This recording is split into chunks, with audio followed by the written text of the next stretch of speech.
the storm has passed. But for the Philippines, that is far from the end of the danger. Instead, it marks the beginning of a more terrifying and mysterious threat, something scientists are calling the post-typhoon tsunami curse. Just yesterday, the monster waves unleashed by Super Typhoon Uwan, also internationally known as Wong, slammed into and subsequently crushed the Philippine coastlines. The scale of the destruction is now causing global shock.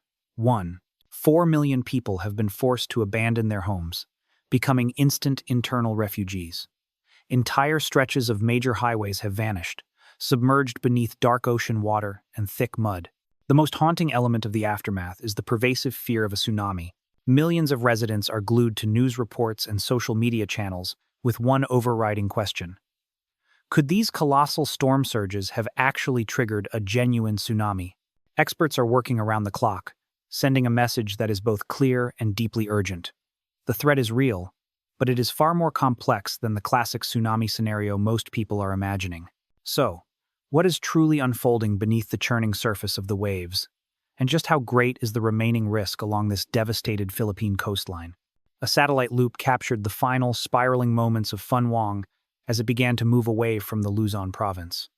But even though the system has left, the devastation on the ground is stark and unmistakable.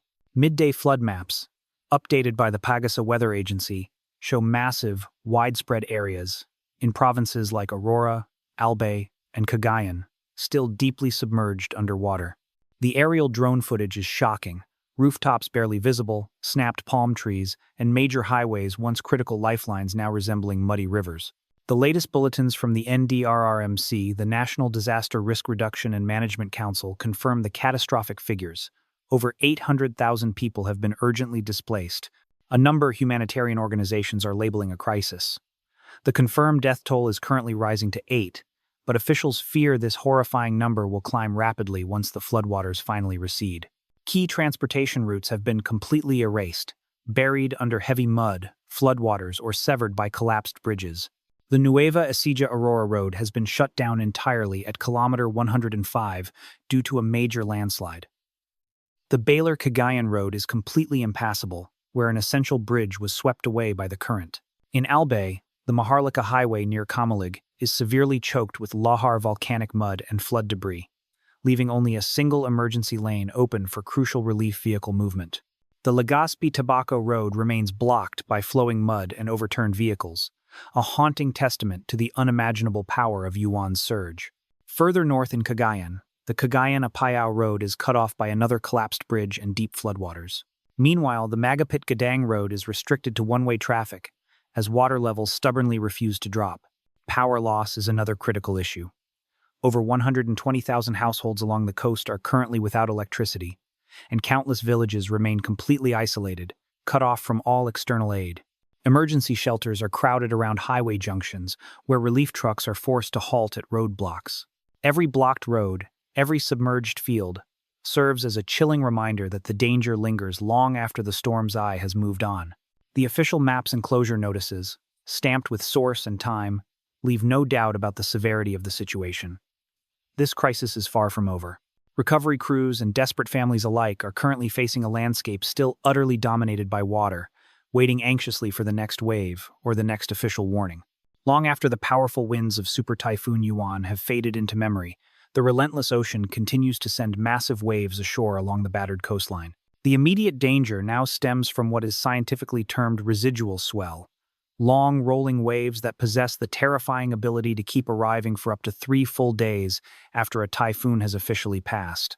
These swells are not just simple leftovers or minor aftershocks. They are, in essence, the ocean's way of violently releasing the immense, stored energy accumulated during the storm event. And crucially, they do not require visible storm activity or heavy winds to be deadly. Instrument data captured at PAGASA's crucial Baler tide gauge, located just north of the typhoon's precise landfall point, shows a clear and sharp 30-centimeter water level pulse at 4:14 a.m. on the 10th of November 2025. The recorded trace exhibits a sudden spike, rising rapidly from $0.72 extem dollar to $1.02 extem dollar, followed by an equally rapid drop, all transpiring within a mere 2-minute window. Experts confirm this specific signal is not a classic tsunami signal, but it is irrefutable proof that the sea's enormous energy is still arriving in unpredictable, dangerous bursts. The source is clearly marked: PAGASA Station PH Baylor 01, the 10th of November 2025, from 4:13 to 4:15 Philippine time.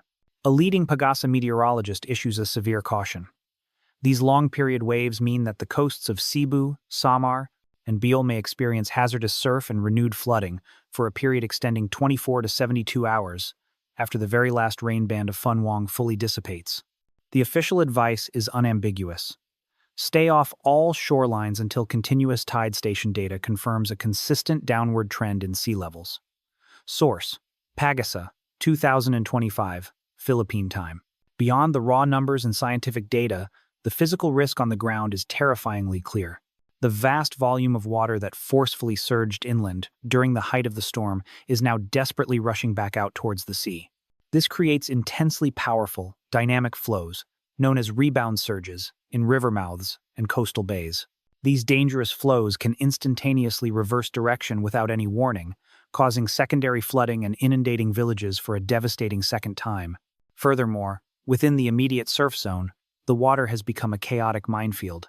Floating debris, including sharp roof panels, heavy tree limbs, and tangled fishing nets, transforms the seemingly receding water into a deadly hazard, posing extreme danger to rescue teams attempting essential operations, and to any residents foolish enough to attempt returning home prematurely.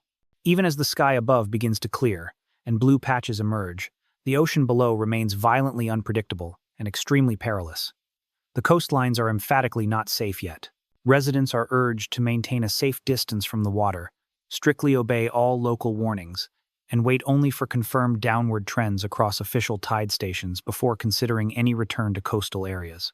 As darkness fell across the battered region, screens across the Philippines lit up with a chaotic storm of warnings, panicked rumors, and shaky, unverified videos.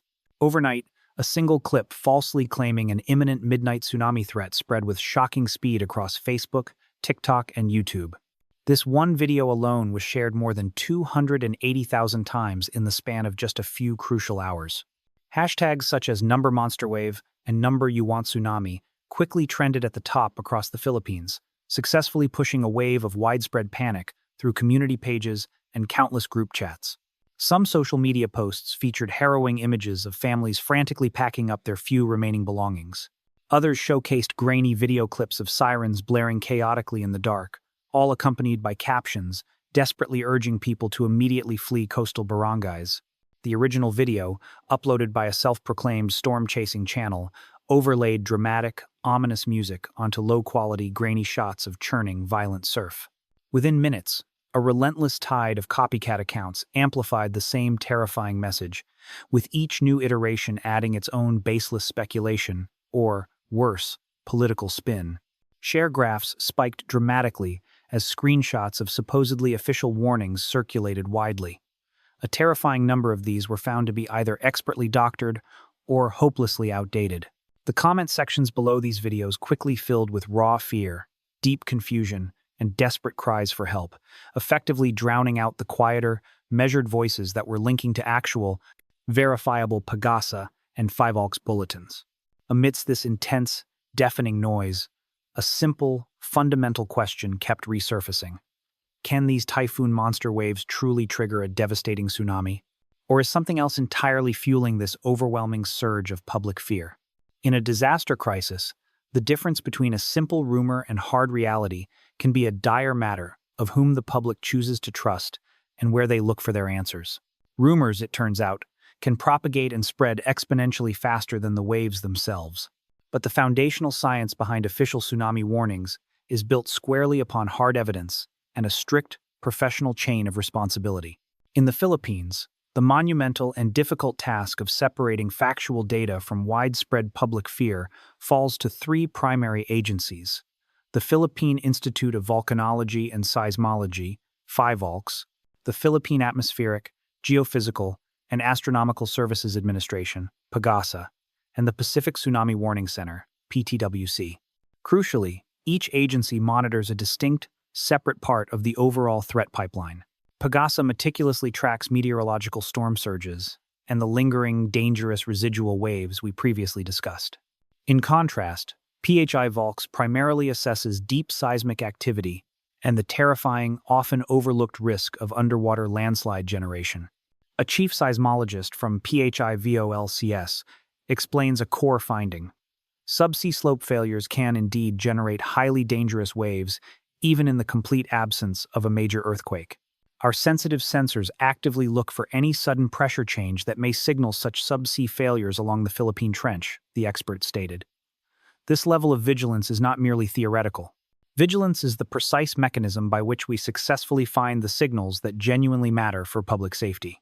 This institutional vigilance is not academic. It is driven by catastrophic historical precedent. On the 15th of November 1994, a powerful magnitude 7.1 earthquake occurred off the coast of Mindoro, which, crucially, did not directly cause the devastation, but instead triggered a massive submarine landslide. This slide, in turn, unleashed a local tsunami that tragically claimed the lives of 78 people. That single devastating event fundamentally altered how key Philippine agencies coordinate and respond to potential threats. PHIVOLCS now operates a highly sophisticated, round-the-clock network designed specifically for this purpose. This network integrates a complex array of modern tide gauges, deep ocean dart buoys, and specialized seismic stations. All data collected by these critical instruments is instantly fed to national and local officials. When the system detects a sudden, anomalous sea level spike or a deep seismic tremor that meets specific criteria, PHIVOLCS and the Pacific Tsunami Warning Center, PTWC, immediately issue preliminary statements, often within minutes of detection.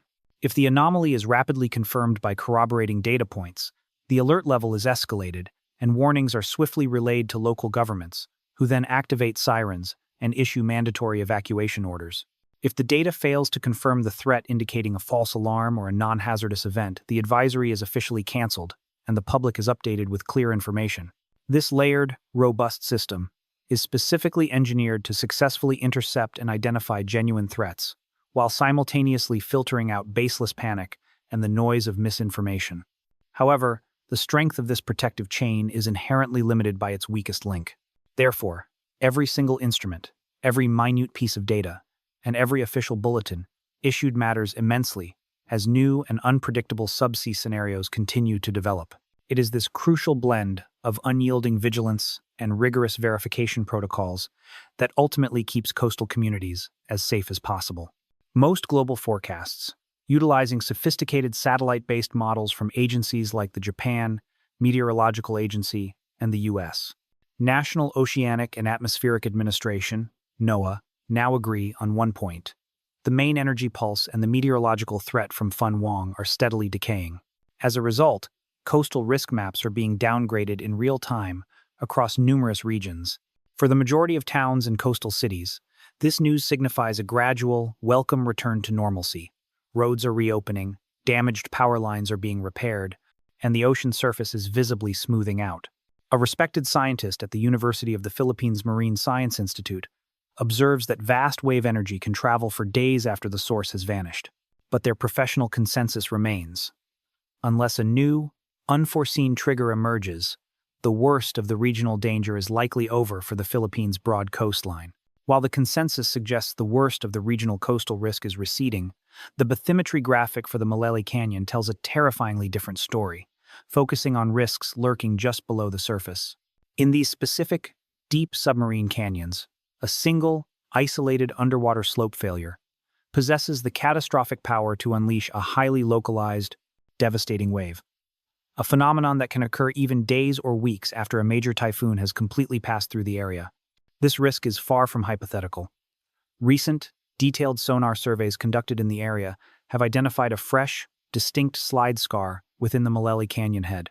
This scar is estimated to involve an absolutely massive volume of displaced sediment, approximately 6.2 million cubic meters. To put that volume into perspective, it is a staggering amount of material, more than enough to instantly and violently displace water, creating a surge that could catch nearby coastal villages entirely off guard. Therefore, while the large-scale regional threat from the typhoon pulse is thankfully fading, the specialized, extreme risk of a sudden, unpredictable local surge remains an active concern. Agencies are now watching these identified deep-sea hotspots with intense scrutiny remaining on high alert for any minute sign of a rogue wave formation, where the seabed structure has been severely weakened by the storm's incredible force and sustained wave action. However, the largest, most significant external risk, the one capable of changing all calculations in a matter of minutes, remains a major offshore earthquake, specifically one measuring magnitude 6.5 or higher. PHIVOLCS, alongside key international partners, operates seismic stations that continuously scan the vast, complex Philippine Trench. This constant vigilance is essential, because only a powerful tectonic slip along this major boundary could genuinely trigger a true, devastating tsunami. When such a major quake hits, the meticulously structured detection chain immediately begins its critical task. First, multiple sensitive sensors must confirm both the magnitude of the tremor and its precise location. If the measured magnitude reaches the established warning threshold, the Pacific Tsunami Warning Center, PTWC, instantly issues a preliminary advisory alert. Next, the network of deep ocean dart buoys checks for abnormal sea level changes across the open water, specifically looking for a rapid, sustained spike of 20 centimeters or more. Finally, the tide gauges located right at the coast must subsequently show a rise of at least 30 centimeters above the established baseline before a full mandatory warning is dispatched to the public. If all these critical steps align and confirm the threat, local governments immediately activate warning sirens and order mandatory evacuations of all low-lying coastal areas. The early warning system is designed to provide communities with the critical knowledge needed for survival. It replaces chaos and rumors with verifiable, actionable intelligence. Therefore, citizens must internalize and understand the clear red flags that indicate an imminent, genuine tsunami threat, requiring immediate and decisive action. The red flags are unmistakable and require urgent evacuation. A sudden, major offshore earthquake is felt or reported. An official tsunami advisory or warning is issued by PHIVOLCS or the PTWC. The water dramatically and rapidly pulls back from the shoreline, exposing the seabed in an unusual manner. A sharp, unexplained surge is observed immediately following a period of coastal calm, indicating a significant underwater event. Conversely, the green flags signal that the immediate threat has passed and risk is stabilizing. The green flags mean the environment is stabilizing and official clearance is pending. No significant seismic activity is reported near the Philippine Trench. Stable, consistent readings are being provided from all deep ocean dart buoys and coastal tide gauges. An official all-clear announcement is publicly issued by either PHIVOLCS or the Pacific Tsunami Warning Center. Stay relentlessly alert for these vital signals. Your personal awareness is undeniably your single best defense against the chaotic power of the sea. For the most real-time, verified updates, always rely exclusively on official agency feeds and avoid the rampant misinformation that floods social media during a crisis. Today, official tide gauges continue their solemn, vigilant work, meticulously tracking every single surge and anomaly along the complex Philippine coast. This level of sustained vigilance is not merely an exercise in caution, it is the fundamental blueprint for survival. As global ocean patterns continue their rapid shift and the intensity of climate extremes unfortunately magnifies, the next catastrophic wave may not announce itself with clear, conventional warning signs. In this unpredictable new era, our collective and individual awareness, our ability to discern facts from fear, remains our most unbeatable and powerful defense against whatever the vast and unpredictable sea decides to send next. This concludes our special report on the aftermath of Super Typhoon Uwan.